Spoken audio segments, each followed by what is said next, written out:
Hello everyone, Bridget here and welcome back to my channel. Today we are talking about redemption arcs. Oh, it's the fun stuff. Oh, it's the good things. I am very excited for this video. Redemption arcs are amazing when they're done well and kind of fall flat when they do really badly. So I'm going to be taking you guys through my tips and tricks for writing redemption arcs, and I have 3 points that I'm going to be expanding on. I have examples, so they're going to be spoiler alerts for Avatar, She-Ra, Pride and Prejudice, and Harry Potter. The last two, you definitely should have watched by now, but nothing against you if you haven't. Just a warning. So I'm going to be using clips from these different movies and shows to prove my points. Let's go. Number 1, they should not be linear. During the early parts of your character's redemption, they need to struggle through their mindset shift. There has to be an up and down, and different decisions have to be made. One of the best ways to do this is to present them with a similar situation at different points in their redemption arc, and then they make different decisions at different points. Every time they're given a different situation, they'll make a different choice. This will show them moving in a good direction or a bad direction. And that is a very broad way to put it, but giving them chances to show their growth is really important, even if the big steps are still not being taken. This is shown in one of the all-time best redemption arcs of Zuko in Avatar: The Last Airbender. And the example I'll be using for this one is the big betrayal in Ba Sing Se at the end of book 2. Now, Zuko had been moving in a good direction through season 2, but then he couldn't make that switch at the very big moment because he hadn't been taught the big lessons. He had been given all these different things in Ba Sing Se, and when it came to what he really wanted being dangled in front of him, he couldn't say no.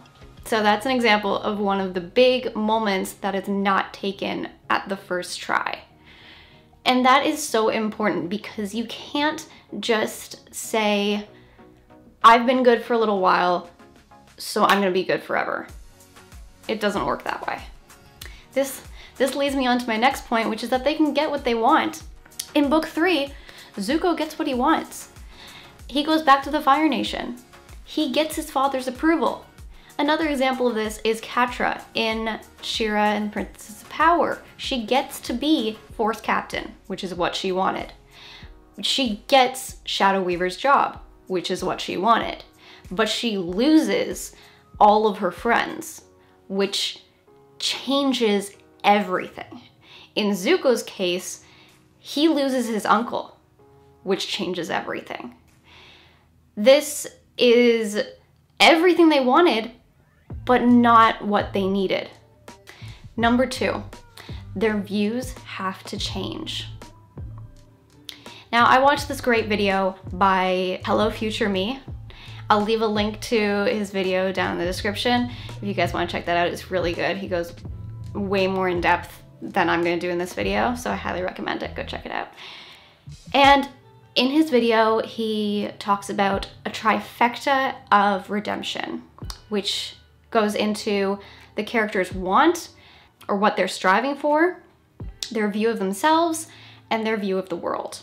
One of these things has to change for their redemption to happen. Now, my example for this is Darcy in Pride and Prejudice. At the beginning of Pride and Prejudice, we see him as this pompous, prideful man. And when he falls in love with Elizabeth, he doesn't change his view of the world, he doesn't change his view of himself at all. He just thinks, I'm right, she should love me. So he goes to her and asks her. And that rejection makes him reevaluate himself. And that's his big change, is his change in his view of himself.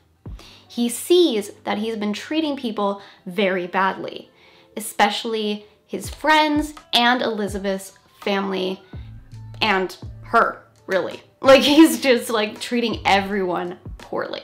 And this is what creates his redemption. This segues into actions speaking louder than words.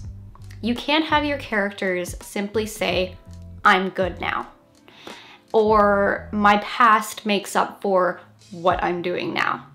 A great example of this that didn't really hit as well as it could have is Snape's redemption in the last book and movie of Harry Potter. Because it was used as kind of an ex machina, it was like, oh no, I loved your mother, so it's okay that I was really awful to you. Psych! But that doesn't really work because we see him through the whole series as this really awful, malicious person. We see glimmers of something, but it's never explored. So that's when it's not done that well, because his actions don't actually show us that he's a good person. The contrast between, let's take Snape and Darcy, is that Darcy actually takes action to make up for his mistakes. He helps Elizabeth's sister Lydia and Wickham, his former enemy, get married and become more accepted in society. This is very specific for the time of the 1800s, but it's his step in a way to make amends with people, and specifically make amends with Elizabeth. Also, in his relationship with Bingley, he fully apologizes for keeping secrets from him and not telling him that Jane was in London when they were there. And this is so important. If he simply said, "I've changed my mind, I am not going to act that way anymore," it wouldn't be as impactful as seeing him go out and help Lydia and take full financial responsibility for everything and fully own up to who he was in the past. This fully segues into number 3, making amends, which I basically just explained, but I'll go more in depth now. The most important part of this is that other characters won't automatically forgive them. They have to work for that, especially if they were the antagonist and they cause serious pain to the protagonist. They're not going to be forgiven just like that. It's not that easy. And a great example of this is Zuko. Again, I'm just going to keep bringing him up because the way it was written, they had Zuko go on journeys with each individual character. You had him going on field trips with 3 of the main characters. Albeit, Toph didn't get one, but she didn't have quite as much baggage to deal with Zuko, so I can understand why. I would have loved to see it, but I can understand why they didn't go there. And having that time for them to really see his transformation from when we saw him in season 1 and now in season 3, we get a sense of how they work together. And he is actively working to show them how he has changed. Going from the easiest to convince in Aang, and then Sokka in the middle, and then Katara at the last is so effective because it eases us into these really heavy, hard to break through kind of reconciliations. And this is so important because there's such a big difference between saying I'm good now versus saying I was bad and I own up to my mistakes. And this is something they did really well with Zuko, and in Darcy's case as well. I think both of them really owned up to who they were, and I'm still gonna talk about Zuko because I'm just immersed. And he takes full responsibility for who he was, offers himself up as a prisoner, and just does not get defensive. I think one of the main things with Darcy's arc is that he does become defensive when he is first confronted by Elizabeth, because he's not used to that. The impulse we have to defend ourselves is so strong that he lashes out.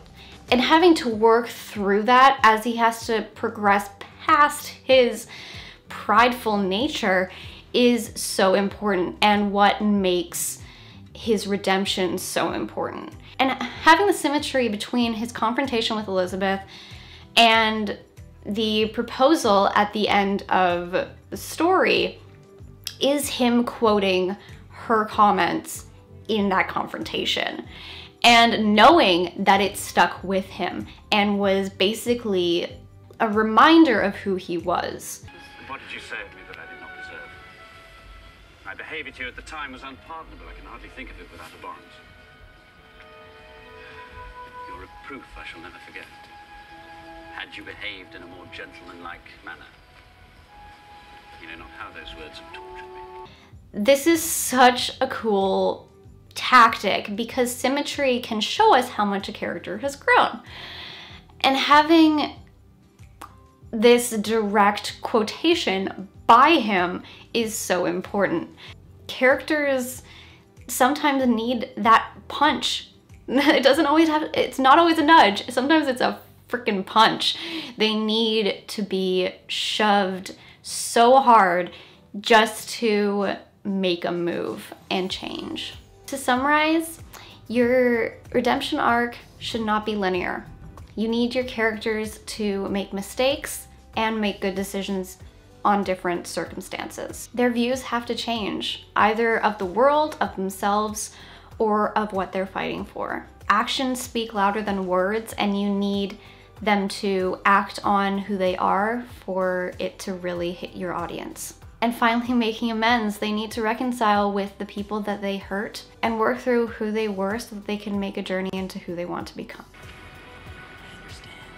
I hope this video was helpful to you. Leave a comment down below if there's any other topics you want me to cover. I am making more writing videos specifically to do with screenwriting, so if you have any questions, I will be happy to cover them in future videos. And other than that, leave a like, because that helps me out a lot. Hit that subscribe button and ring the bell so you don't miss an upload, and I will catch you all on Wednesday with another video.